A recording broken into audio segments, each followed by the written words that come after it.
Hey, I'm Tsea, and this is Deynum Studios. Deynum Studios hates scary video games, and even though this is the case, he just hosted the Scare Deynum Game Jam. Now, I've never made a scary game before, mainly due to the fact that I'm terrified of scary games. But today, we're going to try and make a horror game, scare Deynum, not scare ourselves, and try and win. I hope you enjoy.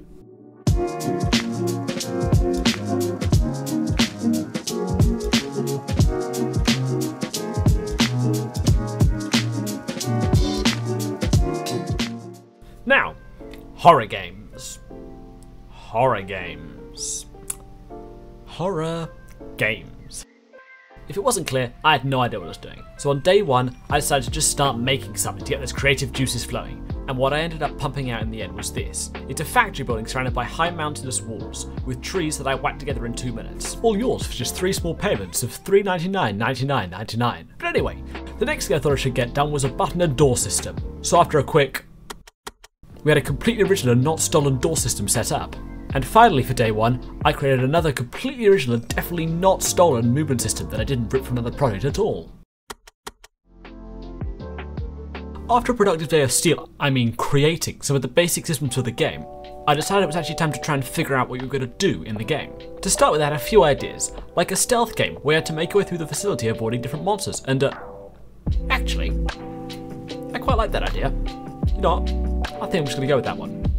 Yep, that's what the game's going to be about. Great, now to actually make it. Now the first thing I did was waste 2 hours of my life programming a fancy system that used raycast to detect where the player was. However, I didn't end up using this system because I have no idea what I'm doing and I'm not the best at this, and I didn't why I even decide to. Anyway, I decided that a better solution to making enemies detect the player would just be to look it up online. And now, thanks to a great tutorial by Tsea, it all works. Anyway, after that it was time to work on the visual element of the enemy detection. For this, I simply slapped a cone light at 90 degrees in front of the enemy to make this really nice arc of view. And the last thing to do that day was adding the basic layout for the map before hitting the sack for day 3. It was time to start making the map. Now, me being me, I forgot to time-lapse the process of making the map. But it went a bit like this. Map idea. Map idea big. Cube. Long cube. Tall cube. Wide cube. Bang! A map.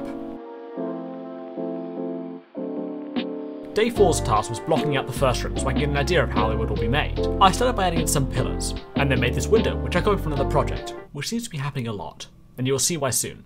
Anyway, after that it was time to run the door and key system from earlier, and with that was the first room completed. Rise and shine, people, it's time to make a monster. Currently the enemy looks like a bean with goggles, and this just doesn't sit right with me as it's meant to be a scary game, and this just doesn't scream your worst nightmare. So I decided to try my hand at 3D modelling. So I opened up Blender, deleted the default cube, and spawned in a cube. Now, I watched a Captain Dissolution video a few weeks back and remember a device called the Genie Box, and specifically how it opened up, and I wanted to recreate this for the enemy of the game. So I spent a while in Blender booleaning some spheres until I had this funky contraption that opened and closed. Then after that, I whacked on some eyes and a Karen body from SpongeBob and imported it into the game. And after that, it was time for some brief texturing animation before... ta-da! A fully functional enemy. Almost. The last thing I added was the repeating tone that I created in GarageBand that lets you know how far away the enemy is.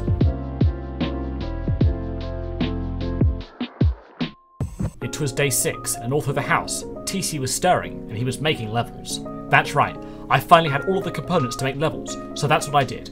In the end I made 4 levels, each scaling in size and number of enemies.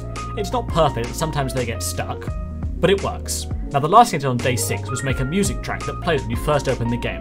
I wanted something eerie, so we used a lot of stock GarageBand organs to make this funky tune, and here's how that sounds.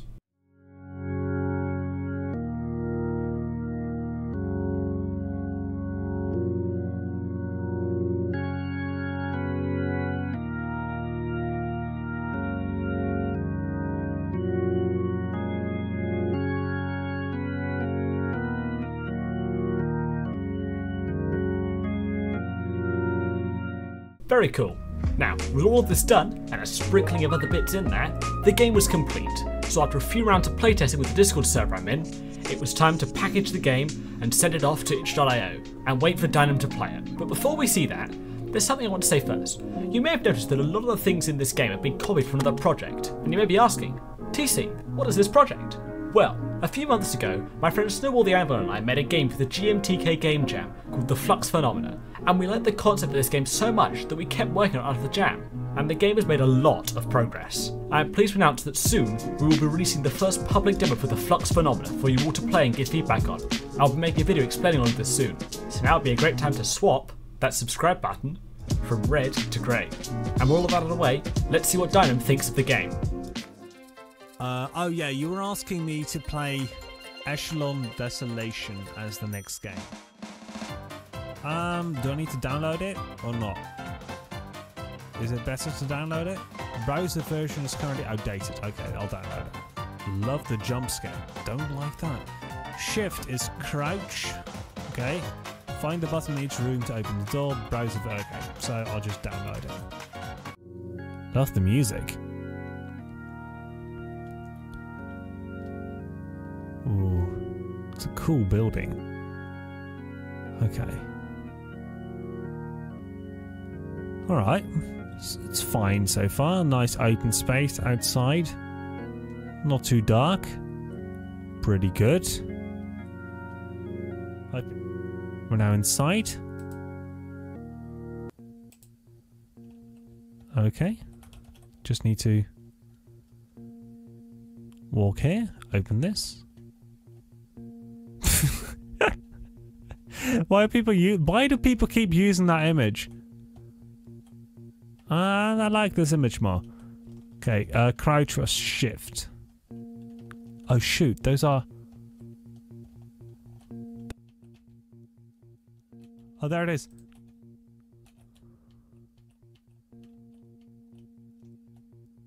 Oh.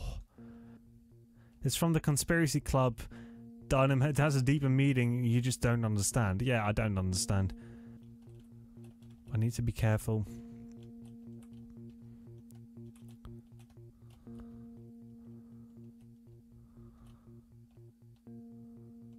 Okay.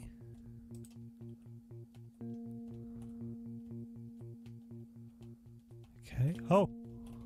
Warning, there's a highly scary jump scare approaching, so look out for that.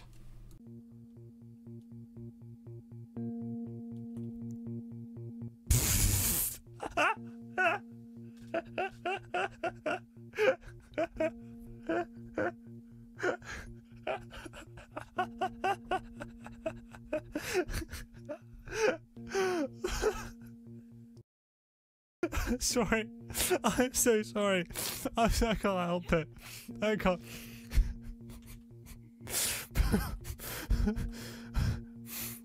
Well, after Deynum's reaction to my shockingly scary jump scare, my reputation has been ruined. I will be quitting game dev, quitting YouTube, never to return. Nah, just kidding. It isn't that scary, and I've been making out to be the most scary thing ever all week. After that room, Deynum cleared out the rest of them in fairly good time, as well as discovering the secret room, until he got to the end. Now, this was a room I did not tell you about. Or test. So it isn't the greatest. Let's see how Deynum crosses it.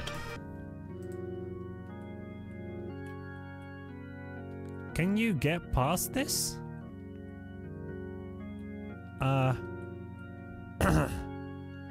Nope. Oh, you don't need to. Very good. Now that he has crossed it, I'm sure he won't go back and taunt enemies, right? Whomp whomp. No, whomp whomp. No, you're not good. Whomp whomp whomp whomp. Well, I'm sure the enemies won't get back at him, right? I'd need to add two more games now. You've donated whomp whomp. So, that was Deynum's playthrough of the game, and I think it's fair to say he was thoroughly shaken after that. I just hope he remembered to close the containment door on the way out, right? Anyway, I would like to thank you all for watching, and if you want to see more then go watch my Super Noughts and Crosses video. I think you will enjoy it. And then, wait, oh no, it's one of them. I hope you have a great day, and I'll see you next time!